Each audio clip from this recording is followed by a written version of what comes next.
Yo soy Gato Narrador y hoy leeremos. Arruiné la boda de mi tío con una confesión pública, pero mi propia madre me dio la espalda. Mi nombre es Camila y acabo de destruir por completo mi familia, aunque creo que hice lo correcto. O al menos eso pensaba hasta que mi propia madre me echó de casa. Todo comenzó hace 3 semanas cuando mi abuela estaba en el hospital, muy grave. Los médicos ya nos habían dicho que era cuestión de días, así que mi madre me pidió que fuera a su casa a buscar algunos documentos importantes. Mi abuela siempre había sido muy organizada. Guardaba todo en cajas perfectamente etiquetadas en el ático. Mientras buscaba los papeles del seguro médico, me topé con una caja que decía: Ana, herencia padre. Ana es mi madre. Sentí curiosidad porque nunca había escuchado hablar de ninguna herencia del abuelo. Según la familia, el abuelo había muerto sin dejar nada significativo. Abrí la caja y mi mundo se desplomó. Adentro había cartas, documentos notariales, copias de testamentos y una correspondencia que me heló la sangre. Mi abuelo había dejado una herencia considerable. Una casa en el centro de la ciudad, ahorros por más de 200,000 pesos y algunas inversiones. Todo estaba destinado para mi madre, su hija mayor. Pero lo que más me impactó fueron las cartas que mi madre había escrito hace 20 años. Cartas dirigidas a mi tío Roberto, hermano menor de mi madre, suplicándole ayuda para entender los trámites legales de la herencia. En esas cartas, mi madre le decía que no entendía por qué los abogados le decían que no tenía derecho a nada, que los documentos estaban confusos, que necesitaba su ayuda porque él sabía de esas cosas. Y ahí estaban también las respuestas de mi tío. Fotocopias de cartas donde le decía a mi madre que lamentablemente el abuelo había cambiado el testamento antes de morir, que ahora todo le correspondía a él como único heredero, que lo sentía mucho, pero así eran las cosas. Le aconsejaba que siguiera adelante y que no se preocupara, que la familia siempre la apoyaría. Mentiras, todo eran mentiras. Los documentos originales estaban ahí mismo, en esa caja. Mi tío había falsificado papeles, había sobornado a algún funcionario, había manipulado todo el proceso legal para quedarse con la herencia completa. Y no solo eso, había convencido a toda la familia de que mi madre era una interesada que andaba inventando derechos sobre la herencia del abuelo. Durante 20 años, mi madre había sido la oveja negra de la familia. Todos la miraban con desdén en las reuniones familiares, como si fuera una mentirosa que había intentado robar algo que no le correspondía. Mi tío Roberto, mientras tanto, se había convertido en un político local exitoso, había comprado propiedades, había enviado a sus hijos a universidades privadas. Y mi madre había trabajado turnos dobles toda mi vida.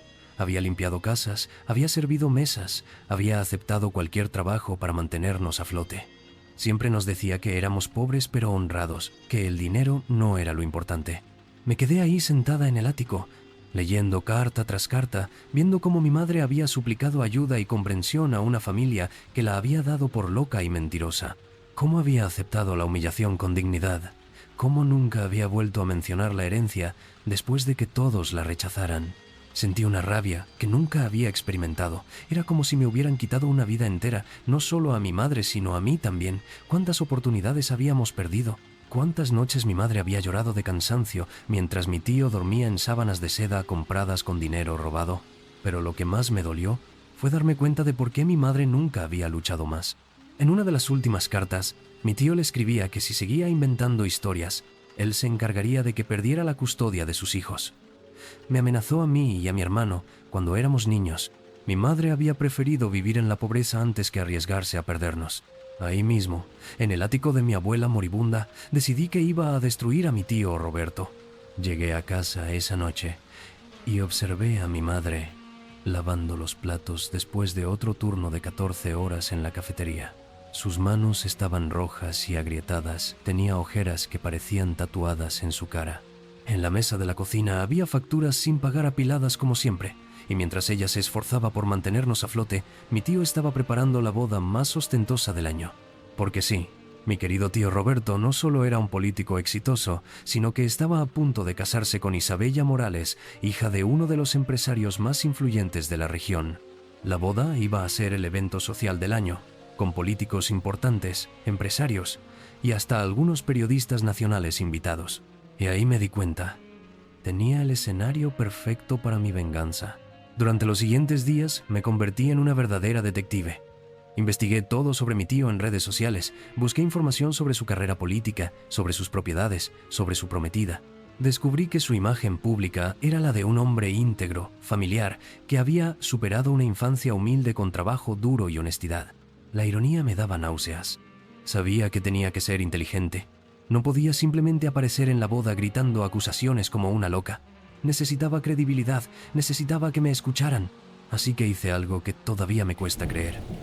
Me presenté en su oficina política como la sobrina arrepentida. Tío Roberto, le dije con mi mejor sonrisa falsa. He estado pensando mucho y me di cuenta de que he sido muy injusta contigo. Sé que ha habido diferencias en la familia, pero eres mi tío y te quiero. Me gustaría estar en tu boda, si me permites. El hombre casi llora de la emoción. Me abrazó, me dijo que siempre había esperado este momento, que la familia era lo más importante. Me presentó a sus asistentes como mi querida sobrina, que por fin ha entendido lo que realmente importa. La actuación fue tan convincente que no solo me invitó a la boda, sino que me pidió que dijera unas palabras durante la ceremonia. Sería muy emotivo, me dijo, que hablaras sobre la importancia de la familia y el perdón. Perfecto. Las siguientes 2 semanas fueron las más intensas de mi vida. Practiqué mi discurso frente al espejo todos los días, memorizando cada palabra que iba a destruir la reputación de mi tío. Organicé todos los documentos.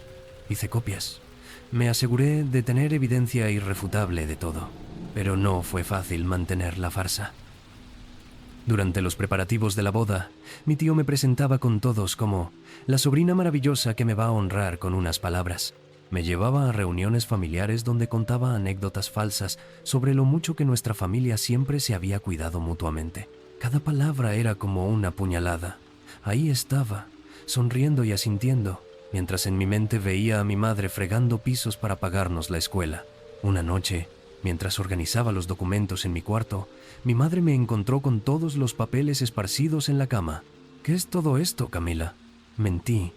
Le dije que eran trabajos de la universidad, que estaba haciendo una investigación sobre historia familiar. Pero vi algo en sus ojos, una sombra de preocupación cuando mencioné que iría a la boda de Roberto. Camila, me dijo sentándose en la cama, prométeme que no vas a hacer nada tonto en esa boda. ¿A qué te refieres, mamá? Solo. Deja el pasado atrás, mijita. Hay cosas que es mejor no remover. Esa frase me confirmó lo que ya sospechaba. Mi madre sabía algo más, pero había decidido enterrarlo para siempre.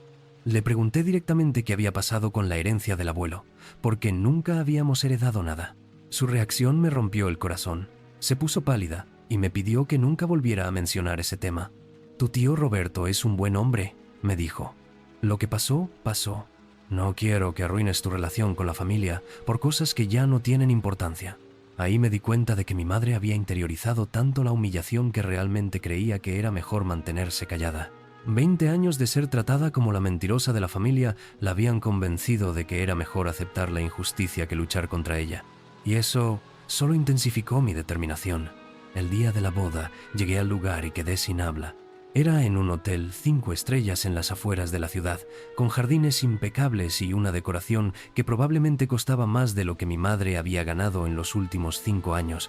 Había mozos en cada esquina, orquesta en vivo, flores importadas y una lista de invitados que parecía el quién es quién de la política regional. Mi tío me recibió efusivamente, presentándome a todo el mundo como mi querida sobrina. Lo vi abrazando a políticos importantes, riéndose con empresarios influyentes, posando para fotos que aparecerían en las páginas sociales de los periódicos. Y por un momento, solo por un momento, dudé, porque Isabella, su prometida, era realmente una buena persona. Cuando me saludó durante el cóctel, me agradeció genuinamente por haber superado las diferencias familiares para estar ahí. Me dijo que para Roberto era muy importante que su familia estuviera presente, que había hablado mucho de lo orgulloso que estaba de que yo hubiera madurado y entendido la importancia de la unión familiar. Isabella no tenía idea de nada. Era completamente inocente, y mi venganza iba a destrozarla también. Pero luego recordé las manos agrietadas de mi madre, las noches que la había escuchado llorar cuando creía que estaba dormida, los uniformes de trabajo que tenía que lavar a mano porque no teníamos lavadora, Recordé todas las veces que me había sentido avergonzada de nuestra situación económica sin saber que nos habían robado la posibilidad de una vida digna. No iba a dar marcha atrás.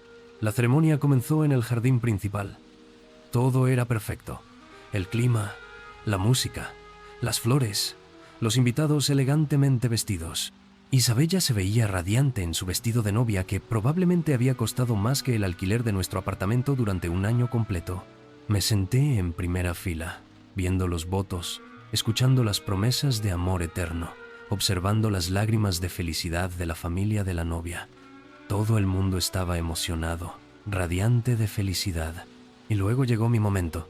El oficiante anunció: ahora escucharemos unas emotivas palabras de Camila Herrera, sobrina del novio, quien nos hablará sobre la importancia de la familia. Me levanté, caminé hacia el micrófono, y por un segundo me quedé paralizada viendo todas esas caras expectantes. Políticos importantes, periodistas con cámaras, la familia entera de Isabella, todos mis parientes, todos esperando escuchar un discurso emotivo sobre el amor y la familia. Comencé de forma tradicional como habíamos ensayado. Buenos días, es un honor estar aquí en este día tan especial para celebrar el amor entre Roberto e Isabella. Pero gradualmente, muy gradualmente, mi tono empezó a cambiar. Porque la familia es lo más importante, ¿verdad? La familia se cuida, se protege, se ayuda en los momentos difíciles. Hice una pausa y miré directamente a mi tío. Al menos, eso es lo que nos enseñaron. Los invitados empezaron a notar que algo no estaba bien.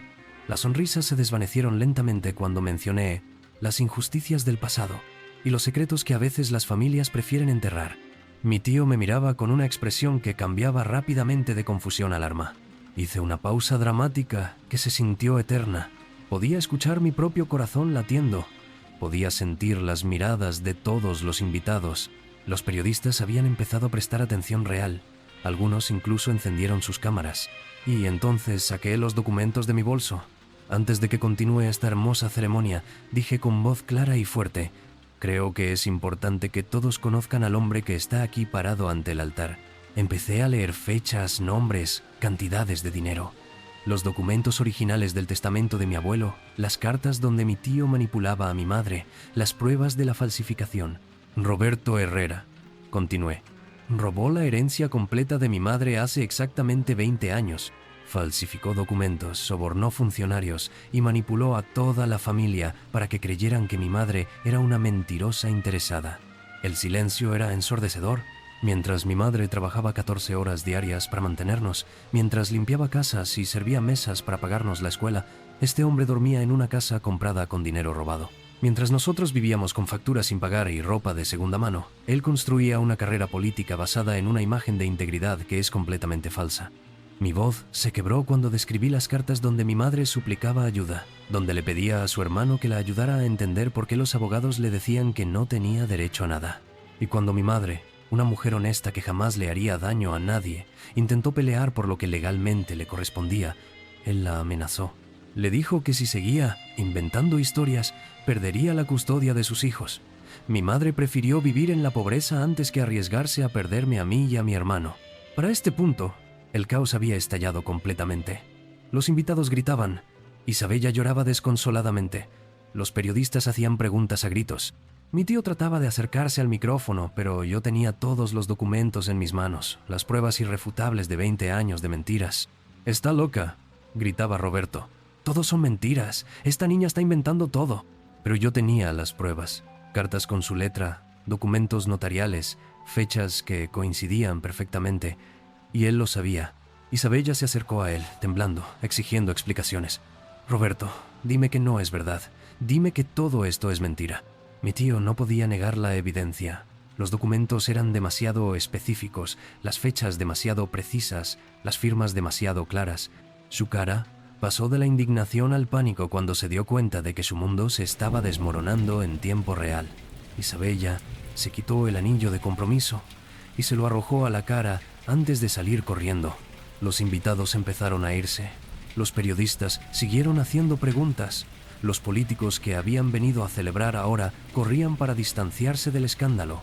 En menos de una hora, la boda del año se había convertido en el escándalo político más grande que había visto la región. Me quedé ahí parada, en medio del huracán que había creado, sintiendo una extraña mezcla de triunfo y vacío. Lo había logrado. Después de 20 años, la verdad finalmente había salido a la luz. Manejé de regreso a casa sintiéndome victoriosa, pero extrañamente numb. Las noticias ya estaban transmitiendo el escándalo en vivo.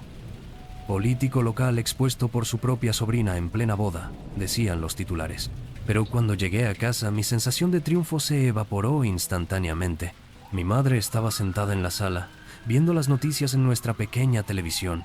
Su expresión no era de gratitud ni de alivio, era de horror absoluto. «¿Qué hiciste, Camila?», me preguntó con una voz que nunca le había escuchado. «Mamá, hice justicia. Roberto es un...» «¡Cállate!», me gritó, levantándose del sillón. «¿Tienes idea de lo que acabas de hacer? ¿Tienes idea de las consecuencias?». No entendía su reacción. Esperaba que estuviera feliz, que finalmente se sintiera vindicada después de tantos años de humillación. «Mamá, recuperamos la herencia. Podemos demostrar que...». «No quiero recuperar nada», me interrumpió. Había razones para mantener eso en secreto. Había razones para dejarlo atrás. Me explicó entre lágrimas que ella había sabido siempre que Roberto había hecho algo turbio con la herencia, pero que había decidido conscientemente no pelear porque sabía que eso dividiría a la familia para siempre.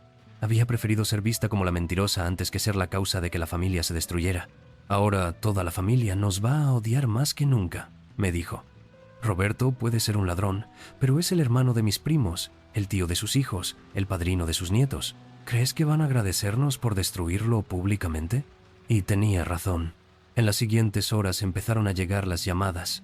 Primos, tías, familiares que llevaban años sin hablarnos, todos llamando para insultarnos. Nos dijeron que éramos vengativas, envidiosas, que habíamos arruinado la vida de un hombre bueno por dinero. No les importaban las pruebas, no les importaba que Roberto fuera culpable. Les importaba que habíamos roto el silencio, que habíamos sacado los trapos sucios en público, que habíamos avergonzado a la familia entera. «Por eso nunca quise pelear», me dijo mi madre esa noche. «Porque sabía que al final, sin importar quién tuviera la razón, nosotras íbamos a ser las malas de la historia».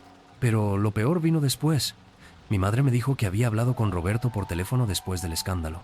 «¿Qué, hablaste con él?», le pregunté incrédula. «Sí, Camila. Y me dijo algo que tú no sabías, algo que yo nunca te conté. Resulta que cuando mi madre había amenazado con pelear legalmente por la herencia, Roberto no solo la había amenazado con quitarle la custodia, le había dicho que si seguía insistiendo, él se encargaría de que mi padre perdiera su trabajo. Mi padre trabajaba en una empresa donde Roberto tenía contactos. Un hombre sin estudios universitarios, con 2 hijos pequeños, que no podía arriesgarse a quedar desempleado. Tu papá nunca supo nada de esto», me explicó mi madre. «Nunca supo que Roberto lo amenazó, nunca supo que yo dejé de pelear por la herencia para proteger su trabajo. Y ahora, después de lo que hiciste hoy, Roberto habló con sus contactos. Tu papá va a perder su trabajo el lunes». Se me heló la sangre. «Pero mamá, eso era hace 20 años. Ahora las cosas son diferentes, ahora tenemos pruebas». «Las cosas no son diferentes, Camila. Los hombres poderosos siguen siendo poderosos, aunque estén manchados.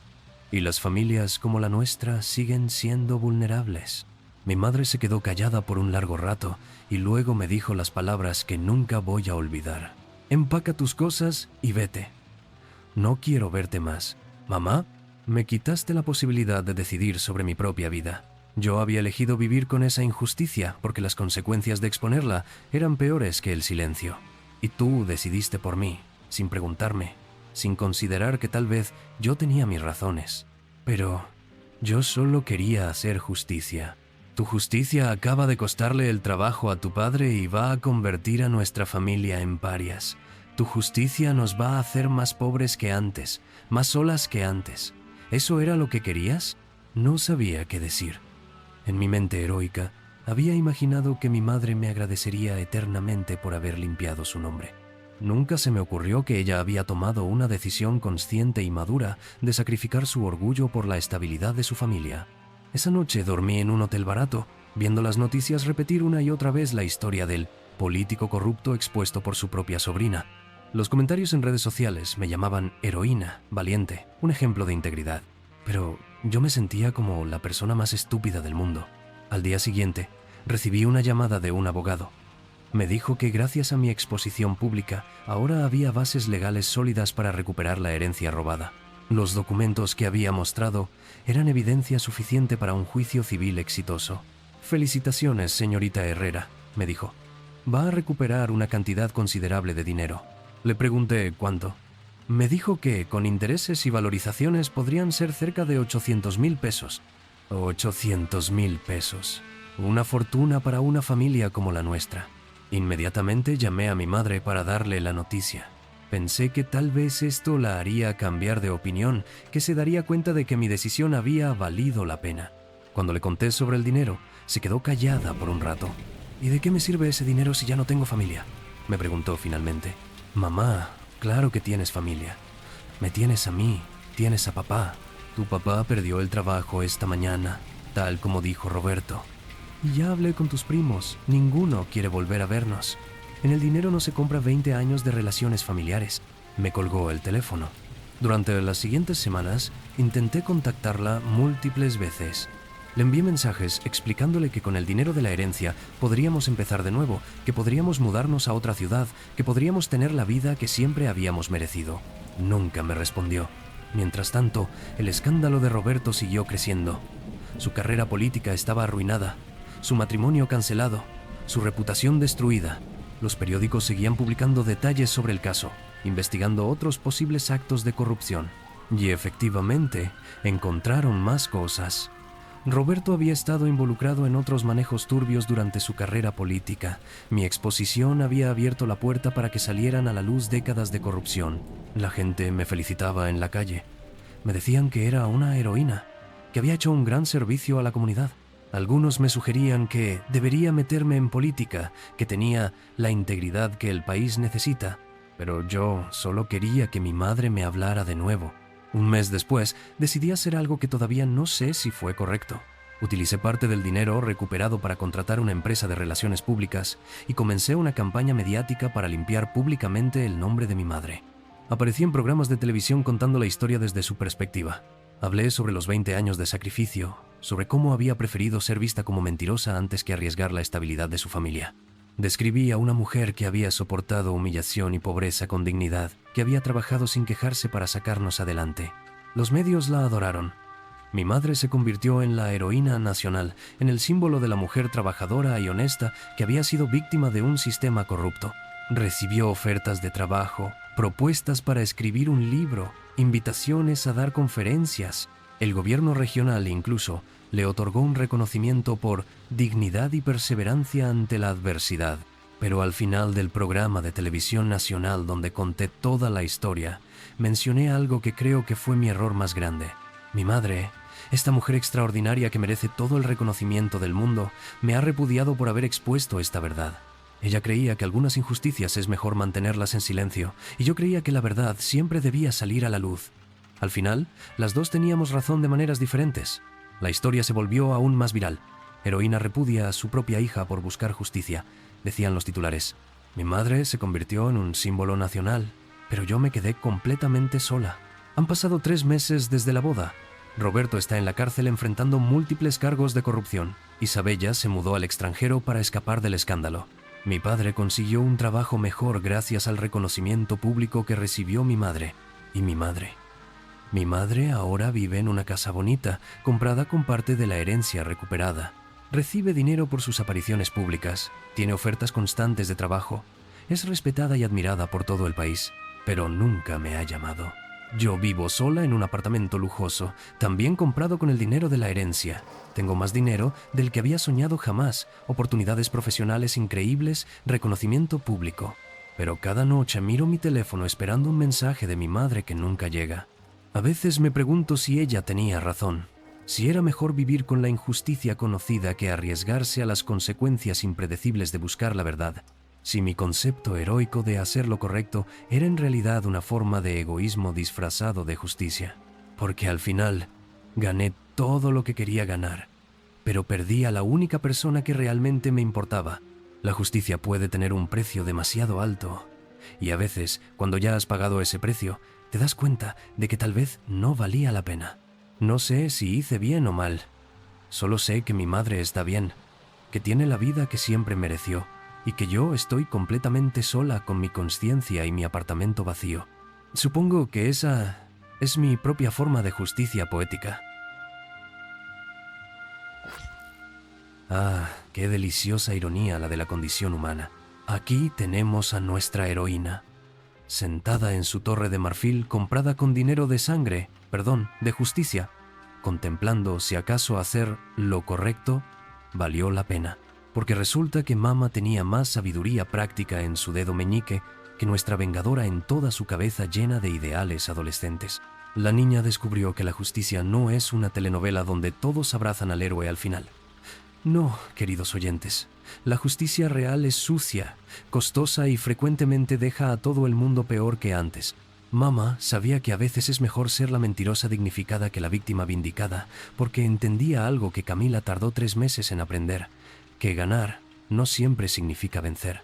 Ahora me pregunto, estimados masoquistas emocionales que siguen estas historias, ¿creen ustedes que existe alguna injusticia en sus propias vidas que prefieren mantener enterrada antes que enfrentar las consecuencias de exponerla? ¿O son de esos optimistas incurables que creen que la verdad siempre e inevitablemente nos hace libres?